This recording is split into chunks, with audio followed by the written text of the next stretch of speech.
Hi everyone, ಶನಿವಾರದ ಮೊದಲನೇ ದಿನದ blog ಇದು.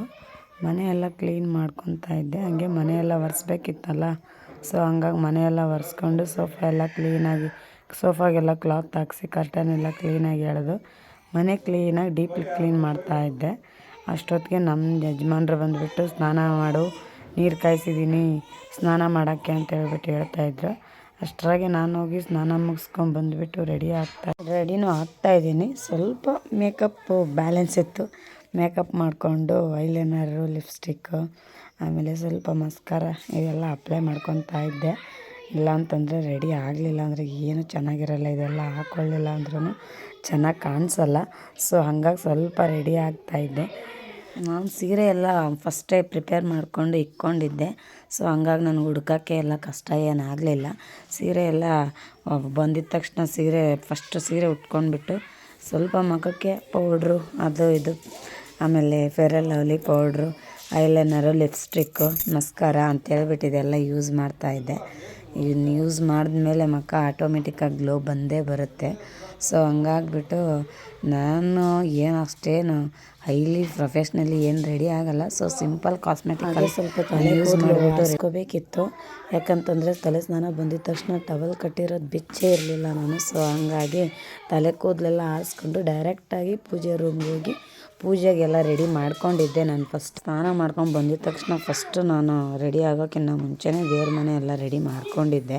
ಯಾಕಂತಂದರೆ ಇನ್ನು ನಾವು ಹಾಸಿಗೆ ಎಲ್ಲ ಮುಟ್ಟಬಾರ್ದಲ್ವ. ಸೊ ಹಂಗಾಗಿ ಫಸ್ಟೇ ರೆಡಿ ಮಾಡ್ಕೊಂಡು ದೇವ್ರ ಮನೆ ಎಲ್ಲ ರೆಡಿ ಮಾಡಿಕೊಂಡು ಹೂಗಳೆಲ್ಲ ಹಾಕಿ ರೆಡಿ ಮಾಡ್ಕೊಂಡಿದ್ದೆ.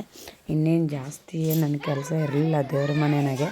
ಹೂವೆಲ್ಲ ರೆಡಿಯಾಗಿ ಇಟ್ಕೊಂಡಿದ್ನಲ್ಲ. ಸೊ ಹಂಗಾಗಿ ಸಾಂಬ್ರಾಣಿ ಕಡ್ಡಿ ಅಂಟಿಸ್ಬಿಟ್ಟು ಫಸ್ಟು ದೇವ್ರಿಗೆ ನಮಸ್ತೆ ಅಂದರೆ ದೇವ್ರಿಗೆ ಕೈ ಮುಕ್ಕೊಂಬಿಟ್ರೆ ನಮ್ಮದೊಂದು ಕೆಲಸ ಮುಗಿದೋಗ್ಬಿಡ್ತೈತೆ. ಸ್ನಾನ ಆಗಿದ ತಕ್ಷಣ ಫಸ್ಟ್ ಕೆಲಸನೇ ದೇವ್ರಿಗೆ ಕೈ ಮುಗಿಯೋದೇ ಆಗಿರಬೇಕು. ಯಾಕಂತಂದರೆ ಆವಾಗ ನಮ್ಮದು ಮನಸ್ಸು ಎಲ್ಲೂ ಹೋಗಿರಲ್ಲ, ಮತ್ತೊಂದು ಯೋಚನೆಯಾಗ ಮುಳುಗಿರಲ್ಲ. ಸೊ ಹಂಗಾಗ್ಬಿಟ್ಟು ನಾವು ಫಸ್ಟು ದೇವ್ರ ಕೈ ಅನ್ನೋದು ಮುಗಿದ್ಬಿಟ್ರೆ ನಮ್ಮದು ಕೆಲಸ ಕಂಪ್ಲೀಟ್ ಆದಂಗೆ ಆಗೋಗ್ಬಿಡ್ತೈತೆ. ಸೊ ಹಂಗಾಗಿ ನಾನು ಫಸ್ಟ್ ಮಾಡ್ತಾಯಿದ್ದಿದ್ದೆ ಕೆಲಸ ಸ್ನಾನ ಮಾಡ್ಕೊಂಬಂದು ರೆಡಿ ಆಗಿಬಿಟ್ಟು ದೇವ್ರ ಮನೆಗೆ ಫಸ್ಟ್ ಬಂದುಬಿಟ್ಟು ಪೂಜೆ ಮುಗಿಸ್ಕೊಂಬಿಟ್ಟೆ. ಯಾಕಂತಂದರೆ ಒಳ್ಳೆ ಮನಸ್ಸಿಂದ ಕೇಳಿ, ಒಳ್ಳೆ ಫ್ರೆಶ್ ಮನಸ್ಸಿಂದ ಕೇಳಿದ್ರೆ ದೇವ್ರು ಏನೇ ಆಗಲಿ ಇಲ್ಲ ಅಂದೇ ಕೊಡ್ತಾನೆ ಅನ್ನೋದೊಂದು ನನ್ನದೊಂದು ನಂಬಿಕೆ. ಸೊ ಹಂಗಾಗ್ಬಿಟ್ಟು ನಾನು ಪೂಜೆ ಫಸ್ಟೇ ಮುಗಿಸ್ಬಿಡೋಣ ಅಂತೇಳ್ಬಿಟ್ಟು ಪೂಜೆಗೆ ಕೂತ್ಕೊಂಡ್ಬಿಟ್ಟಿದ್ದೀನಿ. ಸೊ ಹಂಗಾಗಿ ಇನ್ನು ಸಾಂಬ್ರಾಣಿ ಕಡ್ಡಿನೂ ಅಂಟಿಸಿದ್ದಾಯಿತು. ಇನ್ನು ಸಾಂಬ್ರಾಣಿ ಕಡ್ಡಿ ಒಂದು ಅಂಟಿಸೋದಾದ್ಮೇಲೆ ಇನ್ನೇನು ಇರ್ತೈತೆ, ಧೂಪ ಹಾಕೋದು, ಮತ್ತಂತಂದರೆ ಏನಾನ ನಮ್ಮ ಮನ್ಸಾಗ ಕೋರಿಕೆಗಳಿದ್ರೆ ಕೋರಿಕೆಗಳು ಮುಗಿಸ್ಕೊಳ್ಳೋದು ಆಗಿರ್ತೈತೆ. ನಾನಷ್ಟು ಅಷ್ಟೇ. ಯಾಕಂತಂದರೆ ನಾನು ಧೂಪ ಹಾಕಿದ ತಕ್ಷಣ ಮನಸ್ಸಾಗಿರೋ ಕೋರಿಕೆಗಳು ಮುಕ್ಕೊಂಡು ನಮ್ಮ ಮನೆಯವ್ರು ತೆಂಗಿನಕಾಯಿ ಸಿಕ್ಕಿದ್ರು. ಫಸ್ಟ್ ಶನಿವಾರ ಅಂತ ಹೇಳಿಬಿಟ್ಟು ತೆಂಗಿನಕಾಯಿನೂ ಹೊಡ್ಕೊಂಡು ಬಂದುಬಿಟ್ಟಿದ್ದೆ. ತೆಂಗಿನಕಾಯಿ ಹೊಡ್ಕೊಂಡು ಬಂದುಬಿಟ್ಟು ಅದಕ್ಕೆ ಅರಿಶಿನ ಕುಂಕುಮ ಎರಡು ಚಿಪ್ಪಿಗೂ ಹತ್ತು ಕಡೆ ಒಂದು ಇತ್ತು ಕಡೆ ಒಂದು ಇಟ್ಬಿಟ್ಟು ಅರಿಶಿನ ಕುಂಕುಮ ಎಲ್ಲ ಇಕ್ಬಿಟ್ಟೆ. ಅರಿಶಿನ ಕುಂಕುಮ ಅನ್ನೋದು ದೇವರ ತೆಂಗಿನಕಾಯಿ ಹೊಡೆದಿದ ತಕ್ಷಣ ಅರಿಶಿನ ಕುಂಕುಮ ಶುಭೋದಯ ಸೂಚನೆ ಅದು.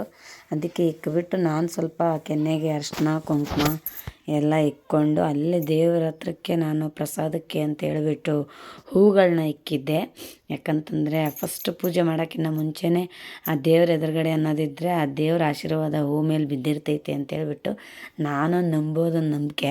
ಸೊ ಹಂಗಾಗ್ಬಿಟ್ಟು ಅಲ್ಲೇ ದೇವ್ರ ಹತ್ರಕ್ಕೆ ಇಕ್ಕಿದ್ದೆ. ದೇವ್ರ ಹತ್ರಕ್ಕೆ ಇಕ್ಕಿರೋ ಹೂಗಳನ್ನ ಎತ್ಕೊಂಡು ಭಕ್ತಿಯಿಂದ ಕೈ ಮುಗಿದ್ಬಿಟ್ಟು ಅದೇ ಹೂಗಳನ್ನ ತಲೆಗೆ ಮುಟ್ಕೊಂಡೆ.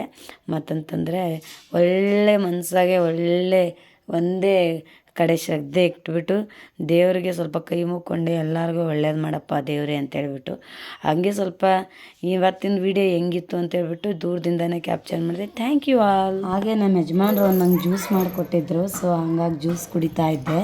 ಅದು ಏನಂತಾರೆ ಎಳ್ನೀರಾಗೆ ಜ್ಯೂಸ್ ಮಾಡಿಕೊಟ್ಟಿದ್ರು. ಹೆಲ್ತಿಗೆ ತುಂಬಾ ಒಳ್ಳೆಯದು ಅಂತೇಳ್ಬಿಟ್ಟು ಜ್ಯೂಸ್ ಕುಡಿತಾ ಇದ್ದೆ. ಸೊ ಹಂಗಾಗಿ ಇವತ್ತಿನ ನನ್ನ ದಿನ ಹೀಗಿತ್ತು. ಇಂಟ್ರೆಸ್ಟ್ ಇದ್ದರೆ ಯೂಟ್ಯೂಬಾಗಿ ಹೋಗಿ ಚೆಕ್ ಮಾಡಿ. Thank you.